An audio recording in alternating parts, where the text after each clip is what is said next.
Hello, my name is Thomas Prano, and this is a basic introduction to mechanical ventilation. The need for mechanical ventilation is based on the equation of motion. The equation of motion represents the total amount of pressure that needs to be generated to overcome the combination of pressure due to resistance and the pressure due to elastance. An increase in resistance, such as an asthma exacerbation, would require increased work to overcome this resistance.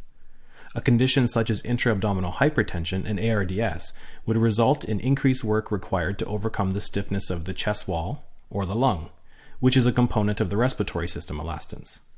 In some cases, increased work can be due to gas exchange issues that are not directly related to resistance and elastance.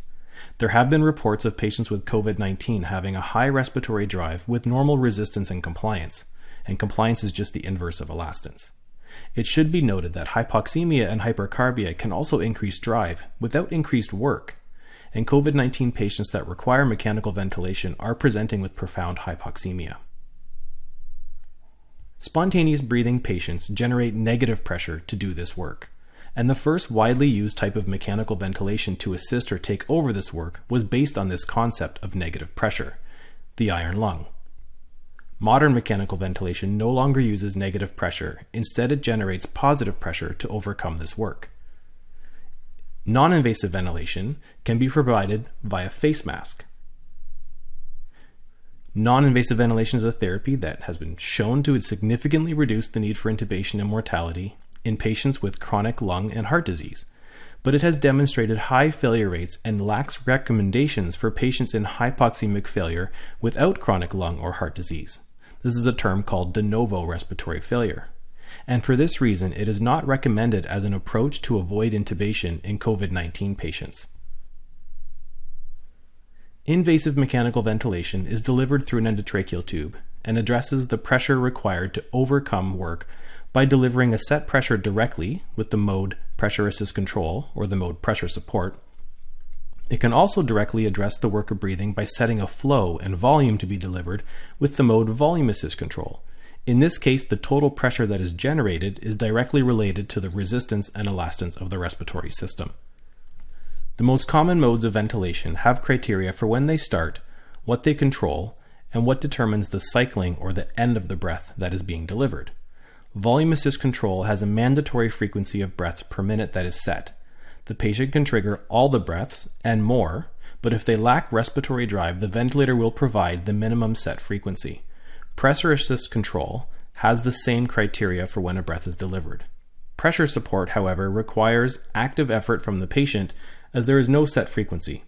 It should be noted that a leak around the endotracheal tube and even cardiac oscillations can trigger a ventilator, giving the impression that the patient is breathing when it may not be the case.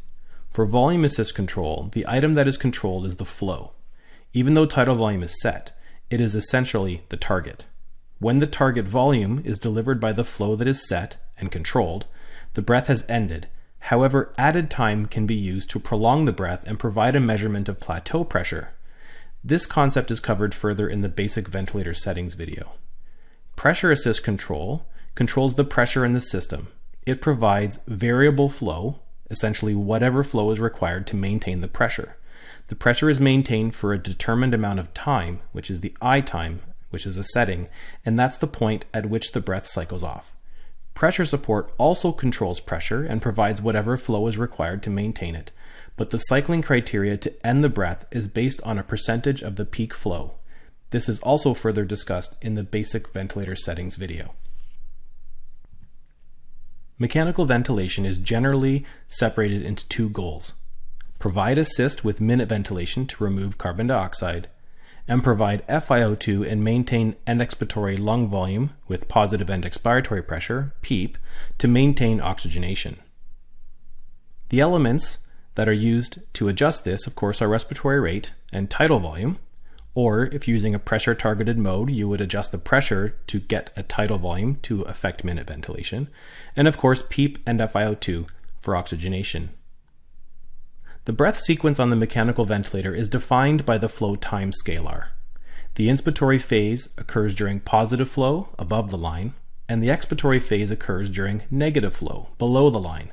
Please note that the word negative just represents the position on the waveform. It is not an active negative pressure applied. It is a completely passive process. A ventilator screen generally displays 2 or 3 scalars that consist of volume, flow, and pressure. They're not always in the same order, so you have to understand what you're looking at, keeping in mind that flow has settings, or measurements, I should say, that are above and below the line.